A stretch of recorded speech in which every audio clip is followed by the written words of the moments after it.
Well, what happens next? Well, Mitch McCann joins us live from New York at the moment for further clarity. Mitch, thanks so much for joining us on the World 24/7.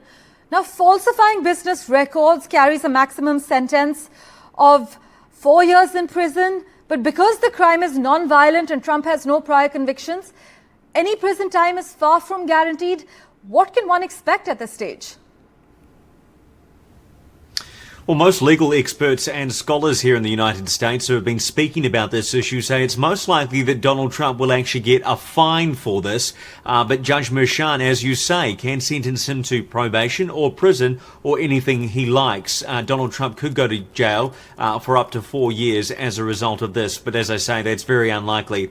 This trial lasted more than 6 weeks, about 6 weeks and 4 days. And in the last few hours, the United States citizens really were on the edge of their seats as they watched this unfold. Many people around the world from many countries like India watching this unfold as well, really gobsmacked that a United States former president could be convicted of crimes. Donald Trump now a convicted felon, today found guilty of 34 counts of falsifying business records to cover up hush money payments to the porn star Stormy Daniels. And prosecutors always said throughout this trial it is more serious because Donald Trump did that, conducted this hush money scheme to influence the 2016 presidential election. Donald Trump has always denied this. You've just heard the clip from him there where he said this was a disgrace. It was a rigged trial by a conflicted judge who was corrupt. He says the real verdict will be at that election on November 5. One really interesting point to note that in the last few hours we've found out that Donald Trump will be holding a press conference at Trump Tower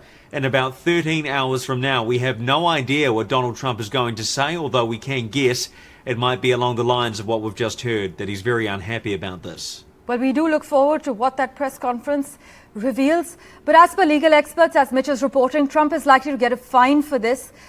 But Mitch, Trump is certain to appeal the verdict, right? A process that could likely take many months or many years. But is this likely to reap political benefits for Trump? In fact, we are seeing reports of Trump's fundraising site crashing after an influx of donors following this guilty verdict. Yeah, that's right. Well, there's two really schools of thought about this. There are some people think that it could destroy his campaign, and there are others that think it could really galvanize the right, that is the right on the political side, to really vote for Donald Trump. As you mentioned tonight, Donald Trump's fundraising website has broken down because so many people have been going to that website. There's been a poll conducted by the radio broadcaster NPR here in the United States about this exact issue.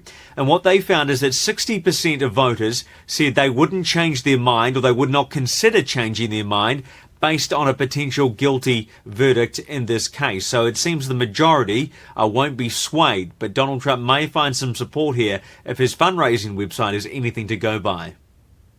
Well, legal scholars seem to agree that Trump's New York felony conviction can't stop him from becoming president if the voters put him back in office. But the Constitution imposes very few prerequisites for the presidency. What is the path going ahead for Trump in the next few months ahead of the election? Well, once he gets past the sentencing, depending on what that will be, the path will be clear for Donald Trump to campaign. Even though he's been convicted here, there is some good news for him, you could say. It means he's not stuck in a courtroom in the coming days and weeks. He can actually get out and campaign against Joe Biden. As you mentioned, there are very few requirements for someone running for office. You have to be over 35 years old. You have had to be born in the United States, and you have had to have lived here for the last 14 years. That's basically it. There is nothing that says if you have a conviction that you can't run for the presidency. So he will be able to run. And get this, if he was sentenced to jail, he could still be the president from behind bars. Now, we know that's unlikely, but that is possible.